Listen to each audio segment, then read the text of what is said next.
பைத்தானில் நம்ம கிரியேட் பண்ணுற string data டைப்பை ப்ரோக்ராமேட்டிக்காக manipulate பண்ணுறதுக்கு நிறைய பில்ட்இன் மெத்தட்ஸ் வந்து கொடுத்துருக்காங்க. ஸோ அதெல்லாம் தான் நம்ம இந்த வீடியோவில் பார்க்க போகிறோம். நீங்கள் இன்னும் நம்ம சேனலுக்கு சப்ஸ்கிரைப் பண்ணலன்னா சப்ஸ்கிரைப் பண்ணிவிட்டு இந்த வீடியோவை பாருங்கள். இப்போ நான் string_1 அப்படின்னு ஒரு வேரியபிள் வந்து கிரியேட் பண்ணியிருக்கேன். அதோட வேல்யூவாக பைத்தான் டுட்டோரியல் அப்படிங்கிறத டைப் பண்ணி வச்சுருக்கேன். ஸோ இந்த கொட்டேஷனுக்குள்ளே இருக்கிறத தான் நம்ம வந்து என்ன சொல்லுவோம், கம்ப்ளீட்டாக ஒரு ஸ்ட்ரிங் டேட்டா டைப் அப்படின்னு சொல்லுவோம். சிங்கிள் கொட்டேஷன் இல்லை டபுள் கொட்டேஷன் ரெண்டில் எது வேணாலும் யூஸ் பண்ணலாம். ஸோ என்னதான் இது கம்ப்ளீட்டாக ஒரு ஸ்ட்ரிங் வேல்யூவாக இருந்தாலும் இதுக்குள்ளே இருக்கிற ஒவ்வொரு லெட்டருக்கும், இன்னும் சொல்லப்போனால் ஒவ்வொரு கேரக்டருக்கும், கேரக்டர் அப்படின்னு நம்ம எடுத்துக்கும் போது இந்த மாதிரி லெட்டர்ஸ் வரலாம், நம்பர்ஸ் வரலாம், ஸ்பேசஸ், சிம்பிள்ஸ், ஸ்பெஷல் கேரக்டர்ஸ் எது வந்தாலுமே அத்தனையுமே ஒரு கேரக்டராக தான் வந்து எடுத்துக்கும். அப்படி ஒரு ஸ்ட்ரிங்குள்ளே இருக்கிற ஒவ்வொரு கேரக்டருக்கும் ஒரு பொசிஷன் வேல்யூ அப்படிங்கிறது வந்து இருக்கும். அந்த பொசிஷன் வேல்யூவை என்ன சொல்லுவாங்க அப்படின்னா இண்டெக்ஸ் அப்படின்னு சொல்லுவாங்க. டெக்ஸ்டோட சைஸை கொஞ்சம் பெருசு பண்ணிக்கிறேன். இப்போ இண்டெக்ஸ் அப்படின்னு பார்க்கும்போது கொட்டேஷனுக்குள்ளே இருக்கிற, அதாவது ஸ்ட்ரிங்குக்குள்ளே இருக்கிற ஒவ்வொரு கேரக்டருக்குமே இண்டெக்ஸ் வந்து இருக்கும். ஈவன் இந்த மாதிரி எம்டி ஸ்பேஸ் கொடுத்துருந்தாலும் அதுக்கும் வந்து இண்டெக்ஸ் வந்து இருக்கும். இண்டெக்ஸ் எப்போவுமே ஃபஸ்ட்டு கேரக்டரில் இருந்தால் ஸ்டார்ட் ஆகும், எப்போவும் 0லேருந்து தான் ஸ்டார்ட் ஆகும். இப்போ நம்மளோட ஸ்ட்ரிங்கில் ஃபஸ்ட்டு கேரக்டராக பி இருக்கிறதுனால 0 இண்டெக்ஸில் பி இருக்குது, அதுக்கப்புறம் ஃபஸ்ட் இண்டெக்ஸில் ஒய் வந்துருக்கு, செகண்ட் இண்டெக்ஸில் டி வந்துருக்கு. இந்த மாதிரி கண்டினியூஸ் நம்பர்ஸாக போய்கிட்டு இருக்கும். மேக்ஸிமம் இண்டெக்ஸ் அப்படிங்கிறது அந்த ஸ்ட்ரிங்குள்ளே எத்தனை கேரக்டர் இருக்கோ அதை பேஸ் பண்ணி அந்த இண்டெக்ஸ் வந்து இருக்கும். ஆனால் மினிமம் இண்டெக்ஸ் எப்போவுமே வந்து 0 தான், 0லேருந்து தான் ஸ்டார்ட் ஆகும். அண்ட் எப்போவுமே கண்டினியூஸ் நம்பர்ஸாக தான் அந்த இண்டெக்ஸ் வந்து இருக்கும். இப்போ கண்டினியூஸ் நம்பராக வருது அப்படிங்கும்போது ஒரு ஸ்ட்ரிங்குள்ளே ஸ்பேசஸ் இருந்தாலும் அந்த ஸ்பேஸ்க்கும் சேர்த்தியாக தான் இண்டெக்ஸ் வந்து அலோகேட் ஆகும். இப்போ சைஸை வந்து பழையபடி ரெடியூஸ் பண்ணிக்கிறேன். இப்போ ஒரு ஸ்ட்ரிங்குள்ளே இருக்கிற ஒவ்வொரு கேரக்டருக்கும் இண்டெக்ஸ் அப்படிங்கிறது ஒன்று இருக்குது. அப்படிங்கிறதுனால நம்ம ஒவ்வொரு இண்டெக்ஸ்லையும் என்ன வேல்யூ இருக்குது அப்படின்னு நம்மளால் தெரிஞ்சுக்க முடியும். இப்போ அதை எப்படி செக் பண்ணலான்னா, ஃபஸ்ட்டு பிரிண்ட் ஸ்டேட்மெண்ட் வந்து கொடுத்துக்கலாம். இந்த பிரிண்ட் ஸ்டேட்மெண்ட் வந்து கொடுத்துட்டு இதோட ப்ராக்கெட்ஸ்குள்ளே இந்த string1 அப்படிங்கிற வேரியபிளை வந்து நான் எடுத்துக்கிறேன். வேறு வேரியபிளை மட்டும் வச்சுட்டு நம்ம இந்த ஃபைலை ரன் பண்ணோம் அப்படின்னா என்ன வேல்யூ ஸ்டோர் பண்ணியிருந்தோமோ அந்த வேல்யூவை அப்படியே நமக்கு டெர்மினலில் பிரிண்ட் பண்ணும். இப்போ இந்த வேரியபிள் பக்கத்தில் ஸ்கொயர் ப்ராக்கெட்ஸ் வந்து கொடுக்கணும். ஸ்கொயர் ப்ராக்கெட்ஸ் கொடுத்துட்டு ஒரு பர்டிகுலரான இண்டெக்ஸை வந்து நம்ம மென்ஷன் பண்ணலாம். இப்போ 5 அப்படிங்கிறத மென்ஷன் பண்ணுறேன். 5 அப்படிங்கிறத மென்ஷன் பண்ணிவிட்டு நான் திரும்பவும் இந்த ஃபைலை ரன் பண்ணுறேன். இப்போ எனக்கு அவுட்புட்டில் n அப்படிங்கிறது வந்து வந்திருக்கு. ஏன் n வந்திருக்குன்னா, இப்போ 0லேருந்து ஸ்டார்ட் பண்ணிவிட்டு ஒவ்வொரு கேரக்டராக கவுண்ட் பண்ணிட்டு வந்திருக்கோம். ஸோ இண்டெக்ஸ் வந்து 5 வந்து வரும்போது அதில் n அப்படிங்கிற வேல்யூ தான் இருக்குது. ஸோ அதை வந்து நமக்கு டெர்மினலில் பிரிண்ட் பண்ணியிருக்கு. ஸோ அடுத்ததாக ஒரு ஸ்ட்ரிங்கில் மொத்தமாக எத்தனை கேரக்டர் இருக்குது அப்படிங்கிறத எப்படி கவுண்ட் பண்ணுறது அப்படின்னு பார்க்கலாம். அதுக்கு பில்ட்டினா லென்த் அப்படிங்கிற ஒரு ஃபங்க்ஷன் வந்து இருக்குது. இப்போ இங்கே ரிசல்ட் அப்படின்னு ஒரு வேரியபிள் வந்து க்ரியேட் பண்ணிக்கிட்டு இதுக்கு ஈக்குவல்ட்டு கொடுத்துட்டு என்ன பண்ணுறேன், லென் அப்படிங்கிற பில்ட்இன் ஃபங்க்ஷனை வந்து நான் கால் பண்ணிக்கிறேன். இதோட ப்ராக்கெட்ஸ்குள்ளே இந்த ஸ்ட்ரிங்கை ஸ்டோர் பண்ணி வச்சுருக்கிற வேரியபிளை வந்து கொடுத்துட்றேன். இப்போ ரிசல்ட் எடுத்து இப்போ நம்ம பிரிண்ட் பண்ணுவோம். இப்போ என்ன இருக்குன்னா, இந்த string1 அப்படிங்கிற வேரியபிள் இருக்கிற அந்த ஸ்ட்ரிங் வேல்யூவில் மொத்தம் எத்தனை கேரக்டர் இருக்கோ அத்தனை கேரக்டரையும் கவுண்ட் பண்ணி ரிசல்ட் அப்படிங்கிற வேரியபிளில் இந்த லென் ஃபங்க்ஷன் வந்து ஸ்டோர் பண்ணியிருக்கோம். இண்டெக்ஸ் தான் வந்து 0லேருந்து ஸ்டார்ட் ஆகுமே தவிர லென்த்தை வந்து எப்பவுமே 1லேருந்து தான் கவுண்ட் பண்ண ஆரம்பிக்கும். ஏன்னா கொட்டேஷனே வந்து எம்டியாக இருக்குது அப்படிங்கும்போது தான் நமக்கு அவுட்புட் 0 வரும். மினிமம் ஒரு லெட்டர் இருந்தாலுமே அதை 1 தான் வந்து கவுண்ட் பண்ணும். இப்போ வந்து இந்த ஃபைலை ரன் பண்ணோன்னா இந்த ஸ்ட்ரிங்குள்ளே மொத்தம் எத்தனை கேரக்டர் இருக்குது அப்படிங்கிற அவுட்புட் வந்து வரும். இப்போ நமக்கு 15 அப்படிங்கிற அவுட்புட் வந்து வந்திருக்கு. ஸோ அடுத்ததாக ஒரு ஸ்ட்ரிங்கோட மேக்ஸிமம் இண்டெக்ஸை எப்படி நம்ம ஃபைண்ட் பண்ணலாம் அப்படின்னு பார்க்கலாம். இப்போ ஒரு ஸ்ட்ரிங்கோட மினிமம் இண்டெக்ஸ் என்னன்னு கேட்டால் 0 அப்படின்னு சொல்லிடுவோம். இதுவே மேக்ஸிமம் இண்டெக்ஸ் என்னன்னு கேட்டால் அது என்ன அப்படிங்கிறத எக்ஸாக்டாக நம்மளால் சொல்ல முடியாது. ஏன்னா அதுக்குள்ளே எத்தனை கேரக்டர் இருக்கோ அதை பொறுத்து தான் மேக்ஸிமம் இண்டெக்ஸ் வந்து இருக்கும். அப்போ மேக்ஸிமம் இண்டெக்ஸ் என்னன்னு பார்க்குறதுக்கு டேரெக்டாக எந்த மெத்தடு கிடையாது. ஸோ அதுக்கு பதிலாக நம்ம என்ன பண்ணலான்னா, நம்ம கண்டுபிடிக்கிற லென்த் ஃபங்க்ஷனுக்கு -1 வந்து கொடுத்தோம் அப்படின்னா, ஸோ என்ன லென்த்து வருதோ அதிலிருந்து -1 பண்ணோன்னா நம்ம மேக்ஸிமம் இண்டெக்ஸ் வந்து எடுக்க முடியும். ஸோ இங்கேயே இந்த ரிசல்ட்டில் லென்த்து கண்டுபிடிச்சதுக்கப்புறம் அதுக்கு -1 வந்து ஆட் பண்ணுறேன். ஏன்னா லென்த்து வந்து 1லேருந்து கவுண்ட் ஆக ஆரம்பிக்கும், இண்டெக்ஸ் வந்து 0லேருந்து அலோகேட் ஆகிருக்கும். அப்போ ஒரு ஸ்ட்ரிங்கோட லென்த்துக்கு -1 கொடுத்தோம் அப்படின்னா அது மேக்ஸிமம் இண்டெக்ஸ் என்ன அப்படிங்கிறத நமக்கு ரிட்டர்ன் பண்ணும். ஸோ இப்போ இதை ரன் பண்ணலாம். இப்போ இந்த ஸ்ட்ரிங்கோட மேக்ஸிமம் இண்டெக்ஸ் வந்து 14. இது கரெக்டாக ஒர்க் ஆகுதான்னு தெரிஞ்சுக்கிறதுக்கு இப்போ நம்ம முதல்ல பண்ண மாதிரி ஒரு இண்டெக்ஸ் வந்து கால் பண்ணி பார்ப்போம். string1 அப்படிங்கிற வேரியபிள் எடுத்துக்கிட்டு ஸ்கொயர் ப்ராக்கெட்ஸ்குள்ளே 14 அப்படிங்கிறத மென்ஷன் பண்ணுறேன். இப்போ ரன் பண்ணும்போது கடைசி இண்டெக்ஸில் இருக்கிற எல் அப்படிங்கிறத நமக்கு அவுட்புட்டை எடுத்துகிட்டு வந்திருக்கு. ஸோ அடுத்ததாக ஒரு ஸ்ட்ரிங்கில் இருந்து ஒரு சர்டன் லெட்டர்ஸையோ இல்லை ஒரு வேர்டையோ மட்டும் தனியாக எப்படி எடுக்கிறது அப்படின்னு பார்க்கலாம். அந்த மெத்தடுக்கு பேர் என்ன சொல்லுவாங்கன்னா ஸ்லைசிங் அப்படின்னு சொல்லுவாங்க. இப்போ ஸ்லைசிங் பண்ணணுன்னாலும் அந்த வேரியபிள் நேம் எடுத்துகிட்டு அது பக்கத்தில் ஸ்கொயர் ப்ராக்கெட் வந்து கொடுப்போம். ஸ்கொயர் ப்ராக்கெட்டுக்குள்ளே நம்ம ஒரு இண்டெக்ஸ் நம்பரை வந்து மென்ஷன் பண்ணலாம். இப்போ நான் 3 அப்படின்னு கொடுக்குறேன். இப்போ இந்த ஸ்ட்ரிங்கில் இருந்து 3 அப்படிங்கிற இண்டெக்ஸை செலக்ட் பண்ணிக்கும். அந்த இண்டெக்ஸில் இருந்து எனக்கு இருக்கிற எல்லா லெட்டருமே வேணும். ஆனால் 3க்கு முன்னாடி இருக்கிறது மட்டும் எனக்கு வேணாம் அப்படின்னா 3 கொடுத்துட்டு அதுக்கப்புறம் கோலன் வந்து கொடுக்கணும். இப்போ இதை ரன் பண்ணோன்னா சேம் ஸ்ட்ரிங்கை தான் வந்து எடுத்திருக்கோம். ஆனால் தேர்ட் இண்டெக்ஸில் இருந்து மட்டும்தான் வேல்யூஸ் எடுத்திருக்கோம். 0, 1, 2 அந்த 3 இண்டெக்ஸில் இருக்கிற வேல்யூவும் நமக்கு வந்திருக்காது. இதை ரன் பண்ணுவோம். ஸோ இப்போ ஹெச்சிலேருந்து ஸ்டார்ட் ஆகிருக்கு. ஏன்னா ஹெச் தான் தேர்ட் இண்டெக்ஸில் வந்து இருக்குது. அப்போ இந்த இடத்துல நம்ம ஸ்டார்டிங் இண்டெக்ஸ் வந்து கொடுத்துருந்தோம். இதே மாதிரி எண்டிங் இண்டெக்ஸும் வந்து கொடுக்கலாம். எண்டிங் இண்டெக்ஸ் வந்து நான் 9 அப்படின்னு கொடுக்குறேன். ஸோ ஸ்டார்டிங் இண்டெக்ஸ் கொடுக்குறோம், கோலன் கொடுத்துட்டு அதுக்கப்புறம் எண்டிங் இண்டெக்ஸ் என்னன்னு கொடுக்குறோம். நம்ம ஸ்டார்டிங் இண்டெக்ஸ் கொடுக்கும்போது ஸ்டார்டிங் இண்டெக்ஸ்லேருந்தே அந்த வேல்யூஸ் எடுக்க ஆரம்பிச்சுக்கும். ஆனால் எண்டிங் இண்டெக்ஸ் வந்து என்ன கொடுக்குறோமோ அதுக்கு முன்னாடி இண்டெக்ஸோட ஸ்டாப் பண்ணிக்கும். அப்போ நமக்கு எது வரைக்கும் வேணுமோ அதோட அடுத்த இண்டெக்ஸை தான் வந்து நம்ம கொடுக்குற மாதிரி இருக்கும். அப்படின்னா இங்கே நான் 9 வந்து கொடுத்துருக்கேன். அப்போ தேர்ட் இண்டெக்ஸ்லேருந்து நமக்கு எடுத்திருக்கோம். ஆனால் 8th இண்டெக்ஸோட ஸ்டாப் பண்ணிடும். இப்போ இதை ரன் பண்ணுவோம். ஸோ இங்கே பார்த்தீங்கன்னா யூவோட ஸ்டாப் பண்ணியிருக்கு. ஏன்னா யூ தான் வந்து 8th இண்டெக்ஸில் வந்து இருக்குது. நம்ம 9 மென்ஷன் பண்ணியிருக்கிறதுனால 9th இண்டெக்ஸுக்கு முன்னாடி இண்டெக்ஸ் ஆனால் 8ஓடையே வந்து ஸ்டாப் பண்ணிக்கிச்சு. அடுத்ததாக ஒரு ஸ்ட்ரிங்கை வந்து எப்படி ரிவர்ஸ் பண்ணுறது அப்படின்னு பார்க்கலாம். ஒரு ஸ்ட்ரிங்கை ரிவர்ஸ் பண்ணுறக்கும் அந்த ஸ்ட்ரிங் வேரியபிள் பக்கத்தில் ஸ்கொயர் ப்ராக்கெட்ஸ் தான் யூஸ் பண்ணுவோம். ஆனால் ஸ்கொயர் ப்ராக்கெட்ஸ்குள்ளே என்ன கொடுப்போம் அப்படின்னா டபுள் கோலன்ஸ் வந்து கொடுக்கணும். டபுள் கோலன் கொடுத்துட்டு -1 வந்து கொடுக்கணும். ஸோ இந்த மாதிரி பண்ணும்போது அந்த ஸ்ட்ரிங்கை அப்படியே ரிவர்ஸ் பண்ணி இந்த ரிசல்ட்டில் ஸ்டோர் பண்ணியிருக்கோம். ஸோ இப்போ இதை ரன் பண்ணுவோம். ஸோ இப்போ பார்த்தீங்கன்னா இந்த ஸ்ட்ரிங்கில் இருக்கிற கேரக்டர்ஸ் எல்லாமே கம்ப்ளீட்டாக ரிவர்ஸ் ஆர்டரில் நமக்கு இங்கே அவுட்புட்டாக வந்து வந்திருக்கு. ஸோ இவ்வளோ நேரம் பேசிக்கான சில மெத்தட்ஸ் வந்து பார்த்தோம். அடுத்து கேஸ் மனிப்புலேஷன் எப்படி பண்ணலாம் அப்படின்னு பார்க்கலாம். கேஸ் மனிப்புலேஷன்னா ஒரு ஸ்ட்ரிங்கில் இருக்கிற கேரக்டர்ஸை நம்ம அப்பர் கேஸ் லோயர் கேஸ்க்கு நமக்கு எப்படி வேணுமோ எப்படி மாற்றுறது அப்படின்னு வந்து பார்க்க போகிறோம். இப்போ ஃபஸ்ட்டு இந்த ஸ்ட்ரிங் ஃபுல்லாக கம்ப்ளீட்டாக லோயர் கேஸில் இருக்கிற மாதிரி செட் பண்ணிக்கலாம். ஸோ இப்போ என்ன பண்ண போகிறோன்னா இந்த ஸ்ட்ரிங்கில் இருக்கிற ஃபஸ்ட்டு வேர்டோட ஃபஸ்ட் லெட்டர் மட்டும் நமக்கு கேபிட்டலாக வந்து அவுட்புட் வரணும். ஸோ அதுக்கு கேபிட்டலைஸ் அப்படிங்கிற ஒரு மெத்தட் வந்து இருக்குது. அதை எப்படி யூஸ் பண்ணுறது அப்படின்னு பார்ப்போம். இந்த வேரியபிள் நேமுக்கு அப்புறம் இருக்கிறத ரிமூவ் பண்ணிவிட்டு டாட் கொடுக்கணும். அதுக்கப்புறம் கேபிட்டலைஸ் அப்படின்னு அந்த பில்டின் ஃபங்க்ஷனை வந்து கால் பண்ணணும். பக்கத்தில் ஓப்பனிங் அண்ட் க்ளோசிங் ப்ராக்கெட்ஸ் வந்து கொடுத்துருக்கணும். இப்போ இதை ரன் பண்ணலாம். ஸோ இந்த ஸ்ட்ரிங் வந்து நம்ம டைப் பண்ணி வச்சுருக்கிறது கம்ப்ளீட்டாக லோயர் கேஸில் இருக்குது. இப்போ அவுட்புட்டில் பார்க்கும்போது அந்த ஸ்ட்ரிங்கோட ஃபஸ்ட்டு வேர்டோட ஃபஸ்ட் லெட்டரை வந்து கேபிட்டலுக்கு வந்து மாற்றிருக்கு. இதுவே கம்ப்ளீட்டாக இருக்கிற எல்லா லெட்டரையுமே கேபிட்டலுக்கு மாற்றணும் அப்படிங்கும்போது அப்பர் அப்படிங்கிற ஒரு மெத்தடு வந்து இருக்குது. அது யூஸ் பண்ணலாம். அப்பருங்கிற மெத்தடை கொடுத்து இதை கால் பண்ணியிருக்கணும். ஸோ இதை கால் பண்ணோம் அப்படின்னா கம்ப்ளீட்டாக ஸ்ட்ரிங்கில் இருக்கிற எல்லா லெட்டரையுமே கேபிட்டலுக்கு வந்து மாற்றிடும். ஸோ இப்போ இந்த ஸ்ட்ரிங்கை வந்து நான் கொஞ்சம் கேபிட்டல் லெட்டர்ஸ் இருக்கிற மாதிரி டைப் பண்ணிக்கிறேன். இப்போ இந்த ஸ்ட்ரிங்கில் பார்க்கும்போது சில கேபிட்டல் லெட்டர்ஸ் வந்து இருக்குது. இப்போ எனக்கு அவுட்புட்டில் எல்லாமே லோயர் கேஸ் லெட்டர்ஸாக தான் வேணும்னா அதுக்கு 2 மெத்தட் வந்து யூஸ் பண்ணலாம். ஒன்று லோவர் அப்படிங்கிற மெத்தட் யூஸ் பண்ணலாம். இப்போ இதை ரன் பண்ணும்போது எல்லா லெட்டரையும் லோயர் கேஸில் வந்து எடுத்துகிட்டு வந்துருச்சு.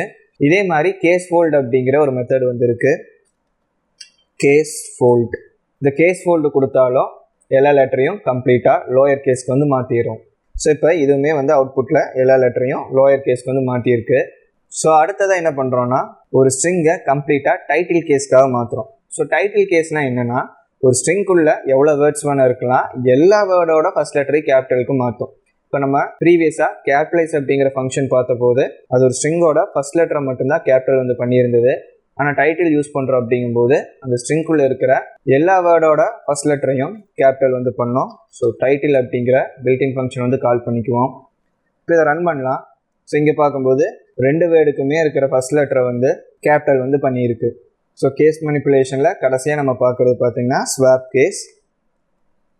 இந்த ஸ்வாப் கேஸ் எதுக்காகனா ஒரு ஸ்ட்ரிங்கில் இருக்கிற லெட்டர்ஸில் அப்பர் கேஸாக இருக்கிறதெல்லாம் லோயர் கேஸ்க்கு மாற்றும், லோயர் கேஸாக இருக்கிற லெட்டர் எல்லாத்தையும் அப்பர் கேஸ்க்கு வந்து மாற்றும்.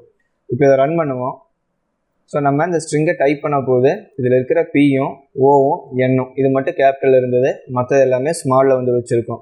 அவுட்புட்டில் பார்க்கும்போது அந்த கேபிட்டலில் இருந்த அந்த 3 லெட்டரை மட்டும் ஸ்மாலுக்கு மாற்றிருக்கு, ஸ்மாலில் இருந்த மற்ற எல்லா லெட்டரையும் கேபிட்டலுக்கு வந்து மாற்றிருக்கு. இப்போ கேஸ் மனிப்புலேஷன் வந்து எப்படி பண்ணுறதுன்னு பார்த்தோம். அடுத்ததான் ஒரு ஸ்ட்ரிங்கை எப்படியெல்லாம் வேலிடேஷன் வந்து பண்ணலாம் அப்படின்னு பார்க்கலாம். வேலிடேஷன் அப்படிங்கும்போது அந்த ஸ்ட்ரிங் டேட்டா டைப் வந்து நம்ம எதிர்பார்க்குற ஒரு ஃபார்மெட்டில் இருக்கா அப்படின்னு நம்ம செக் பண்ணுறது. ஸோ அந்த ஸ்ட்ரிங்கெல்லாம் நம்ம தானே டைப் பண்ணி வைக்கிறோம். நம்ம டைப் பண்ணும்போதே நமக்கு தேவையான ஃபார்மெட்டில் டைப் பண்ணிக்கலாமே அப்படிங்கிற ஒரு டவுட் வந்து உங்களுக்கு வரலாம்.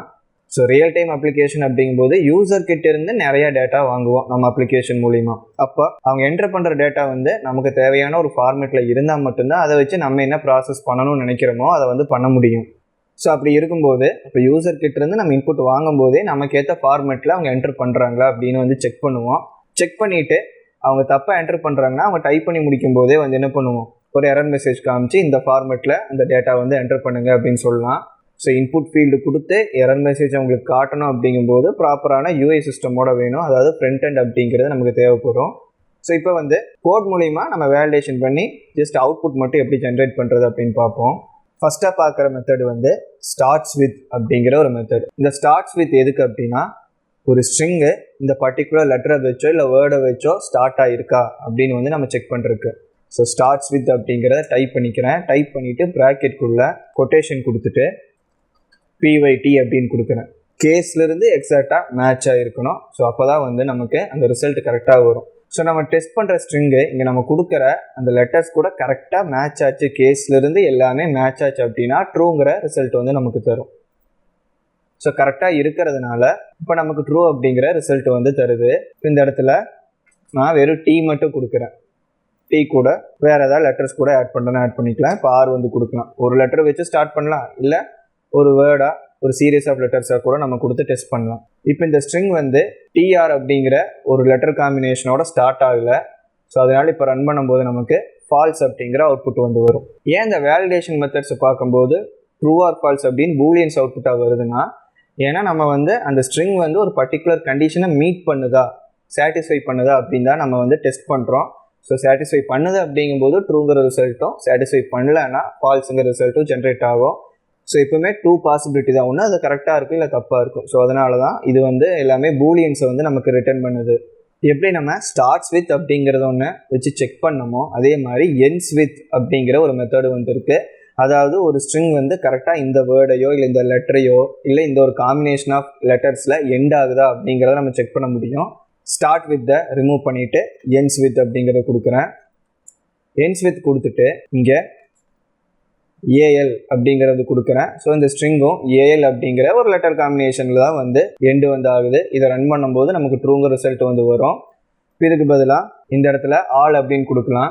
இப்போ இந்த லெட்டர் காம்பினேஷனில் இந்த ஸ்ட்ரிங் வந்து கம்ப்ளீட் ஆகலை, அதனால இப்போ இதை ரன் பண்ணும்போது நமக்கு ஃபால்ஸ் அப்படிங்கிற அவுட்புட் வந்து கொடுத்துருக்கு. இப்போ அடுத்ததாக ஒரு ஸ்ட்ரிங் வந்து நம்ம எடுத்துக்கும் போது அந்த ஸ்ட்ரிங்குள்ளே நம்பர்ஸ் கொடுக்குறாங்க அப்படின்னா வெறும் நம்பர்ஸ் மட்டும்தான் இருக்கா இல்லை நம்பர் அண்ட் லெட்டர் காம்பினேஷனில் இருக்கா அப்படிங்கிறது கூட நம்ம வேலிடேஷன் வந்து பண்ண முடியும்.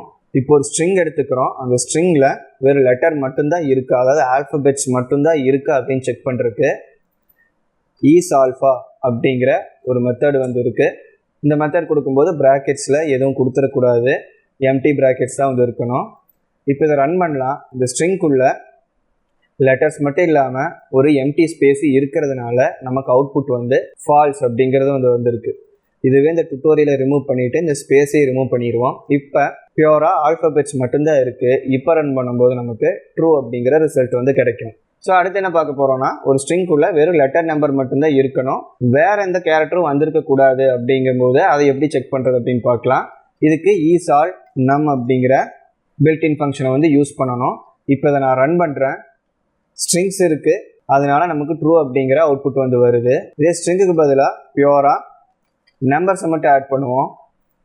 நம்பர்ஸ் மட்டும் ஆட் பண்ணும்போது நமக்கு ட்ரூ அப்படிங்கிற அவுட்புட் வந்து வருது. ஏன்னா என்ன செக் பண்ணுறோம், அந்த ஸ்ட்ரிங்குள்ளே லெட்டர்ஸ் இருக்கணும், நம்பர்ஸ் இருக்கணும், ரெண்டுமே காம்பினேஷனில் இருக்கிறான், வேறு எந்த ஸ்பெஷல் கேரக்டர் இருந்தால் வந்திருக்கக்கூடாது. இப்போ லெட்டர் நம்பர் ரெண்டுமே வந்து நம்ம காம்பினேஷனில் கொடுக்குறோம். இப்போ இதை ரன் பண்ணும்போதும் நமக்கு ட்ரூ அப்படிங்கிற ரிசல்ட் வந்து வந்திருக்கு. ஸோ இதை தவிர ஸ்பேசஸோ இல்லை ஸ்பெஷல் கேரக்டர் ஏதாவது ஆட் பண்ணியிருந்தோம்னா நமக்கு ஃபால்ஸ் அப்படிங்கிற அவுட்புட் தான் வந்து ஜென்ரேட் பண்ணும். ஸோ அவுட்புட்டில் இங்கே ஃபால்ஸ் அப்படின்னு வந்திருக்கு. ஸோ அடுத்த என்ன மெத்தட் பார்க்கலாம்னா, ஒரு ஸ்ட்ரிங்குள்ளே கம்ப்ளீட்டாக நம்பர்ஸ் மட்டும்தான் இருக்கா அப்படிங்கிறத எப்படி செக் பண்ணுறது அப்படின்னு பார்ப்போம். அதுக்கு 2 மெத்தட் யூஸ் பண்ணலாம். ஒன்று ஈஸ் டிஜிட் அப்படிங்கிற மெத்தட் வந்து யூஸ் பண்ணலாம். அதே மாதிரி ஈஸ் டெசிமல் அப்படிங்கிற ஒரு மெத்தட் இருக்குது. ஸோ இப்போ இதுக்குள்ளே வெறும் நம்பர்ஸ் மட்டும் கிடையாது, லெட்டர், ஸ்பெஷல் கேரக்டர், ஸ்பேசஸ் அப்படின்னு நிறைய டிஃப்ரெண்ட் டைப் ஆஃப் கேரக்டர்ஸ் இருக்குது. இப்போ இதை நம்ம ரன் பண்ணும்போது ஃபால்ஸ் அப்படிங்கிற அவுட்புட் வந்து கொடுத்துருக்கு. இந்த எக்ஸ்ட்ரா இருக்கிற கேரக்டர்லாம் ரிமூவ் பண்ணிவிட்டு பியூராக நம்பர்ஸை மட்டும் வைப்போம். இப்போ ரன் பண்ணும்போது ட்ரூ அப்படிங்கிற அவுட்புட் வந்து கொடுக்கும். இதே டெசிமல் வேல்யூ இருந்துச்சுனாலும் நமக்கு ஃபால்ஸ் அப்படிங்கிற அவுட்புட் தான் வந்து கொடுக்கும். இன்டீஜராக தான் இருக்கணும், டெசிமல் வேல்யூஸ் வந்து வந்திருக்கக்கூடாது. ஸோ இதுவே டெசிமல் வேல்யூஸ் இருக்கும்போது ஈஸ் டெசிமல் வந்து அக்செப்ட் பண்ணிக்குமா அப்படின்னு உங்களுக்கு ஒரு டவுட் இருக்கும். ஆனால் ஈஸ் டெசிமல் மெத்தட் கொடுத்தாலுமே அதுவும் டெசிமல் வேல்யூஸை அக்செப்ட் பண்ணிக்காது. இப்போ ரன் பண்ணும்போது நமக்கு ஃபால்ஸ் அப்படிங்கிற அவுட்புட் தான் வந்து வந்திருக்கு. நம்ம ஈஸ் டெசிமல் யூஸ் பண்ணாலும் அது கம்ப்ளீட்டாக இன்டீஜராக இருந்தால் மட்டும்தான் நமக்கு ட்ரூ அப்படிங்கிற அவுட்புட் வந்து வரும். ஸோ இதுக்கு பெட்டர் நம்ம ஈஸ் டிஜிட் அப்படிங்கிற அந்த மெத்தடை யூஸ் பண்ணிக்கலாம், கொஞ்சமாச்சும் மீனிங்ஃபுல்லாக இருக்கும். அண்ட் இது போக ஒரு ஸ்ட்ரிங்குள்ளே பியூராக இன்டீஜர்ஸ் தான் இருக்குது அப்படின்னு தெரிஞ்சுக்கிறதுக்கு இன்னொரு மெத்தடும் வந்து இருக்குது. அந்த மெத்தட் என்னென்னா ஈஸ் நியூமரிக் அப்படிங்கிற மெத்தட். Is numeric. ஸோ இந்த மெத்தட் யூஸ் பண்ணுறோன்னா கம்ப்ளீட்டாக எல்லாமே இன்டீஜராக இருந்தால் ட்ரூ அப்படிங்கிற ரிசல்ட் வந்து வரும். ஸோ இப்போ ரன் பண்ணும்போது ட்ரூங்கிற ரிசல்ட் வந்து வந்திருக்கு.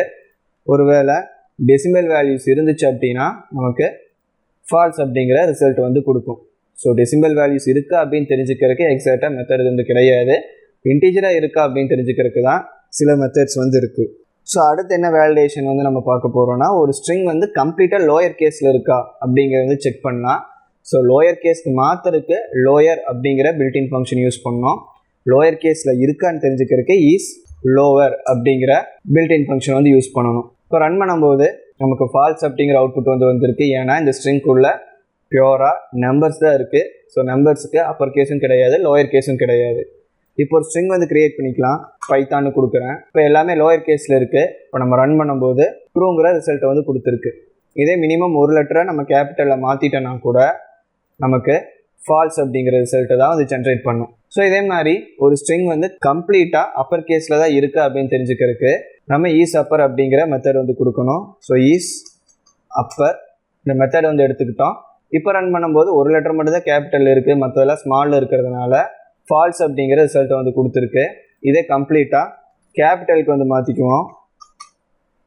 இப்போ ரன் பண்ணும்போது நமக்கு ட்ரூங்கிற ரிசல்ட்டை வந்து கொடுத்துருக்கு. ஸோ இதே மாதிரி ஒரு ஸ்ட்ரிங் வந்து டைட்டில் கேஸில் தான் இருக்கான்னு தெரிஞ்சுக்கிறதுக்கு ஈஸ் டைட்டில் வந்து கொடுக்கலாம். ஸோ டைட்டில் கேஸ் ஆல்ரெடி நம்ம பார்த்துருந்தோம். ஒரு ஸ்ட்ரிங்குள்ளே எத்தனை வேர்ட்ஸ் இருக்கோ அத்தனை வேர்டோட ஃபஸ்ட் லெட்டரும் கேபிட்டலில் வந்து இருக்கணும் அப்படின்னு பார்த்தோம். ஸோ இங்கே 2 வேர்டு இருக்குது, 2ஓட ஃபஸ்ட் லெட்டரும் கேபிட்டலில் இருக்கிறதுனால இப்போ ஈஸ் டைட்டில் வந்து செக் பண்ணும்போது நமக்கு ட்ரூங்கிற ரிசல்ட் வந்து வரும். இப்போ ஏதோ ஒரு வேர்டோட ஃபஸ்ட் லெட்டரை லோயர் கேஸ்க்கு வந்து மாற்றிடுறேன். இப்போ ரன் பண்ணும்போது நமக்கு ஃபால்ஸுங்கிற அவுட்புட் வந்து வரும். ஸோ அடுத்து என்ன மெத்தட் வந்து பார்க்க போகிறோன்னா, ஒரு ஸ்ட்ரிங்குள்ளே வெறும் ஸ்பேசஸ் மட்டும்தான் இருக்கா அப்படிங்கிறது எப்படி தெரிஞ்சுக்கிறது அப்படின்னு தான் பார்க்க போகிறோம். இப்போ அதுக்கு என்ன மெத்தட் யூஸ் பண்ணுவோம்னா ஈஸ் ஸ்பேஸ் அப்படிங்கிற மெத்தட் வந்து யூஸ் பண்ணுவோம். அதாவது கொட்டேஷனுக்குள்ளே வெறும் ஸ்பேஸ் மட்டும்தான் இருந்துச்சுன்னா இது வந்து ட்ரூ வந்து தரும். இப்போ இது எம்டி கொட்டேஷனாக இருக்குது. எம்டி கொட்டேஷனாக இருக்கும்போது நம்ம ரன் பண்ணோன்னா ஃபால்ஸுங்கிற ரிசல்ட் வந்து வரும். ஏன்னா அது ஸ்ட்ரிங்குள்ளே மினிமம் ஒரு ஸ்பேஸ் கூட இல்லை. இப்போ சில ஸ்பேசஸ் வந்து ஆட் பண்ணிக்கிறேன். இப்போ ரன் பண்ணும்போது வெறும் ஸ்பேஸ் மட்டும் இருக்குது, ட்ரூங்கிறது வருது. கூடவே ஏதாவது லெட்டர்ஸ் வந்து ஆட் பண்ணிட்டோம் அப்படின்னா இப்போ வெறும் ஸ்பேஸ் மட்டும் கிடையாது, எக்ஸ்ட்ராவாக வேறு கேரக்டர் இருக்குது. ஸோ அதனால் இப்போ ஃபால்ஸ் அப்படிங்கிற அவுட்புட் வந்து எடுத்துகிட்டு வந்திருக்கு. ஸோ கடைசியாக நம்ம பார்க்குற ஒரு வேலிடேஷன் மெத்தட் வந்து ஐடென்டிஃபையர் அப்படிங்கிற மெத்தட். இந்த ஐடென்டிஃபையர் மெத்தடை வந்து எதுக்காக நம்ம யூஸ் பண்ணுவோம்னா, ஸ்ட்ரிங்குள்ளே இருக்கிற கேரக்டர்ஸ் வந்து நம்ம பைத்தானில் வைக்கிற வேரியபிளுக்கான ஒரு நேமிங் பேட்டர்னை ஃபாலோ பண்ணியிருக்கா அப்படிங்கிறத வந்து டெஸ்ட் பண்ணுறதுக்காக யூஸ் பண்ணுவோம். இப்போ வேரியபிள் நேம்னா எப்படி அடிப்போம்? உதாரணத்துக்கு ஒரு ஸ்டூடெண்ட் நேமை வந்து ஸ்டோர் பண்ணி வைக்கிறோன்னா ஸ்டூடெண்ட் ஸ்பேஸ் கொடுத்து நேம் அப்படின்னு கொடுக்க மாட்டோம். ஏன்னா வேரியபிள் நேமை 2ஆக ஸ்ப்ளிட் பண்ணோன்னா நமக்கு எரர் வந்து ஜென்ரேட் பண்ணும். அதுக்கு பதிலாக என்ன பண்ணுவோம், அந்த 2 நேமையும் ஜாயின் பண்ணுறதுக்கு அண்டர்ஸ்கோர் கொடுத்துருப்போம். இல்லைனா அந்த 2 வேர்டையும் அப்படியே கேமல் கேஸில் வந்து எழுதியிருப்போம். ஸோ இந்த மாதிரி ஒரு வேலிடான வேரியபிள் ஃபார்மேட்டில் அந்த ஸ்ட்ரிங் இருந்துச்சுன்னா நமக்கு ஐடென்டிஃபையர் வந்து ட்ரூ அப்படிங்கிற ரிசல்ட் வந்து கொடுக்கும். ஸோ அதுக்கு ஈஸ் ஐடென்டிஃபையருங்கிற மெத்தடை வந்து கால் பண்ணிக்கலாம். இப்போ இதை ரன் பண்ணுறேன். வேரியபிளுக்கான ஃபார்மேட்டில் இருக்குது, ட்ரூ அப்படிங்கிறது வந்து இருக்குது. வேரியபிளோட ஃபஸ்ட்டு கேரக்டராக நம்பர் வந்து இருக்கக்கூடாதுன்னு சொல்லியிருந்தோம். இப்போ நம்பர் இருக்கிற மாதிரி இந்த ஸ்ட்ரிங்கை வந்து செட் பண்ணியிருக்கேன். இப்போ இதை ரன் பண்ணுறேன். ஃபால்ஸ் அப்படிங்கிற அவுட்புட் வந்து வருது. ஏன்னா வேரியபிளை நம்மளால் நம்பரை வச்சு ஸ்டார்ட் பண்ண முடியாது. ஆனால் இன்பிட்வீன்லேயோ இல்லை எண்டிங்லேயோ எங்கே வேணால் நம்பர் யூஸ் பண்ணிக்கலாம். இப்போ ரன் பண்ணும்போது நமக்கு ட்ரூ அப்படிங்கிற ரிசல்ட் வந்து வருது. ஏன்னா நான் நம்பர் யூஸ் பண்ணியிருக்கேன், ஆனால் ஸ்டார்டிங் கேரக்டராக நான் யூஸ் பண்ணல. இப்போ இதுவே நான் முதல்ல சொன்ன மாதிரி அண்டர்ஸ்கோர் கொடுக்காம மல்டிபிள் வேர்ட்ஸ் வரும்போது ஸ்பேஸ் கொடுத்து ஸ்ப்ளிட் பண்ணோம் அப்படின்னா இதுவும் எரர் தான் வந்து ஜென்ரேட் பண்ணும். ஸோ அதாவது ஃபால்ஸ் அப்படிங்கிற ரிசல்ட்டை வந்து ஜென்ரேட் பண்ணும். ஸோ இப்போவே நம்ம நிறைய மெத்தட்ஸ் வந்து பார்த்துருக்கோம். இப்போ நம்ம பார்த்தது இல்லாமையே இன்னும் சில மெத்தட்ஸ் வந்து இருக்குது. ஸோ பெண்டிங் இருக்கிற ஸ்ட்ரிங் மெத்தட்ஸ் எல்லாம் நம்ம நெக்ஸ்ட் வீடியோவில் வந்து பார்க்கலாம். இந்த வீடியோ அவ்வளோதான். பைத்தானை கம்ப்ளீட்டாக கற்றுக்கணும் அப்படின்னு நினச்சிங்கன்னா மறக்காமல் நம்ம சேனலுக்கு சப்ஸ்கிரைப் பண்ணிவிட்டு பைத்தான் பிளேலிஸ்ட்டை கம்ப்ளீட்டாக பாருங்கள். தேங்க்ஸ் ஃபார் வாட்சிங்.